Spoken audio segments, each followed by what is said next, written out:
Arithmetic progression. Arithmetic progression को हम लोग शॉर्ट में एपी भी कहते हैं। एपी मतलब हो गया अर्थमेटिक प्रोग्रेशन। अर्थमेटिक प्रोग्रेशन है क्या? इट हैविंग सम लॉजिक, इसमें कुछ लॉजिक होता है जो न्यूमेरिकल वैल्यू पर डिपेंड करता है। वो लॉजिक क्या है? जैसे हमने पढ़ा है रीजनिंग, एक रीजनिंग होता है, इसको असेंडिंग रीजनिंग और डिसेंडिंग रीजनिंग में आता है।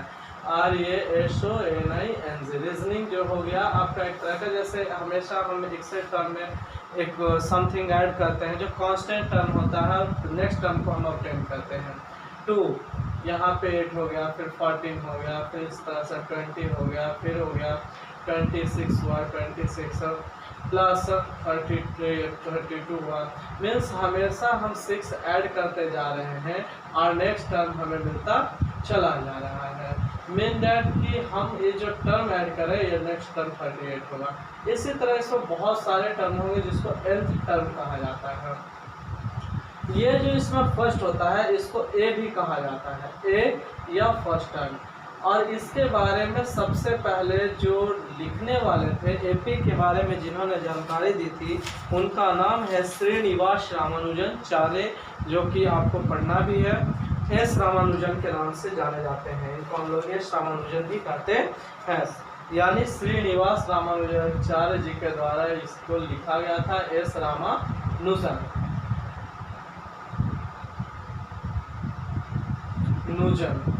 ठीक है, श्रीनिवास रामानुजाचार्य पूरा नाम इनका था। और ये जो थे बहुत ही अच्छे, उनके बारे में उतना नहीं बताएंगे, लेकिन ये देखिए ये जो है रीजनिंग ये सीक्वेंस कहलाता है। ये कहलाता है this reasoning is known as sequence. Sequence क्या है? SEQUENC। सीक्वेंस का मतलब होता है arranging of some number on a basic logic या some number arranged in a definite order. कुछ जो होते हैं, कुछ जो नंबर्स होते हैं वो डिफिनिट ऑर्डर्स में अरेंज होते हैं। जैसे यहाँ पे 2 + 6 8 है।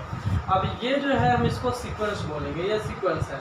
जब हम इसी टर्म को 2 8 अब यहाँ 13 कर देते और 13 के बाद 20 लिखते, 26 लिखते, 32 बोलते, 38 बोलते एंड दैट इज। तो then this term is totally wrong according to this sequence. कैसे? तो अगर इसमें से हमेशा सब्ट्रैक्ट करें, when we subtract 38 32 from 38 we obtain 6। when we subtract 32, जब हम 32 में से 26 को सब्ट्रैक्ट करेंगे तब 6 मिलेगा। 26 में से 20 को सब्ट्रैक्ट करेंगे 6 मिलेगा। बट यहाँ पे और यहाँ पे जो कॉन्स्टिट्यूएंट है ये बिल्कुल अलग हो जाएगा। यहाँ भी 6 होगा, 2 + 6 8, और यहाँ पे जो है 5 आता है। Means this term is totally wrong. और यहाँ पे जो वैल्यू होगा वो होगा 14, मीन्स जो रियल वैल्यू होगा 14 होगा। तो सीक्वेंस क्या है?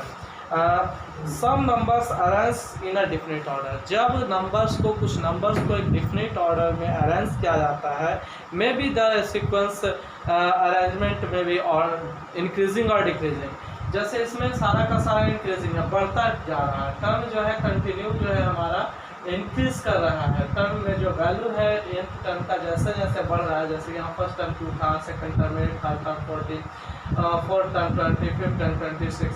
तो ये जो टर्म हुआ इसको हम लोग बोलते हैं इंक्रीजिंग सीक्वेंस। इसको क्या बोलते हैं? Increasing sequence.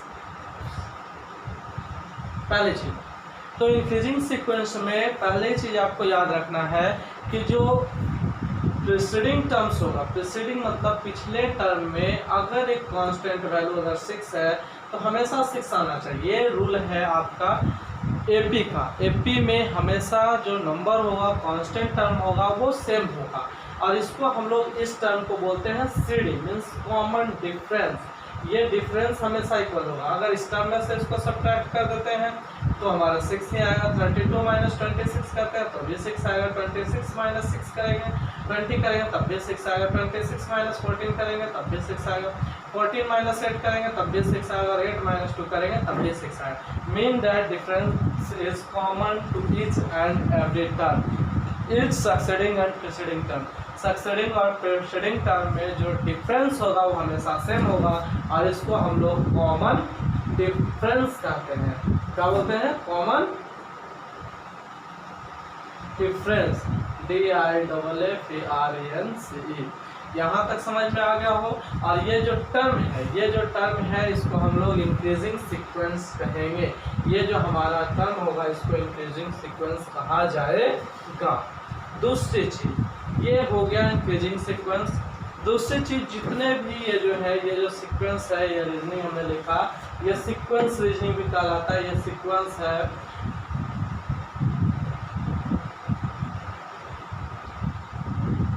ये सीक्वेंस है। और ये सीक्वेंस जो होगा SEQUENC सीक्वेंस।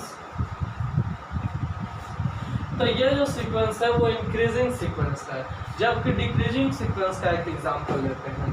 जैसे हमने लिखा 18, 12, फिर आया 12 के बाद 6, 6, 0, -6, -6, -12, -18, -24। This is the sequence in decreasing.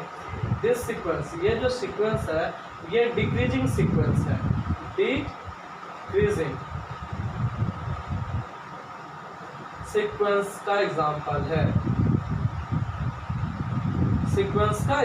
है, जिसमें अगर हम इस टर्म का देखें तो CD कॉमन डिफरेंस जो होगा वो -6 होगा। यहाँ भी अगर हम देखें तो 6 - 12 तो ये भी हो जाएगा -6। यहाँ भी अगर हम चलते हैं तो -6, फिर -6, फिर यहाँ बढ़े -6, यहाँ भी -6, सबके बीच का डिफरेंस जो है वो -6 से ही बना रहता है। तो ये जो होगा ये डिक्रीजिंग सीक्वेंस कहलाएगा। अब देखिए मीन्स कॉमन डिफरेंस अगर हम बात करें तो हमेशा हमारा -6 है। अब इसमें जो सबसे इम्पॉर्टेंट टर्म है वो इसको कहते क्या है जो हमने लिखा। तो देखिए इसमें जो है जितने भी ये सारे को हम टर्म कहते हैं। जैसे T1, इसमें हम इस एग्जाम्पल से चलते हैं, इस एग्जाम्पल को लेकर चलते हैं। तो T1 टर्म 1 या A1 जिसको कहा जाए, और A1 टर्म को हम लोग T1 या A1 से भी डिनोट करते हैं। तो ये हो गया 18, T2 और A2 भी कह सकते हैं इसको। A2 हो गया 12, T3 is 6, T4 is 0, T5 is -6।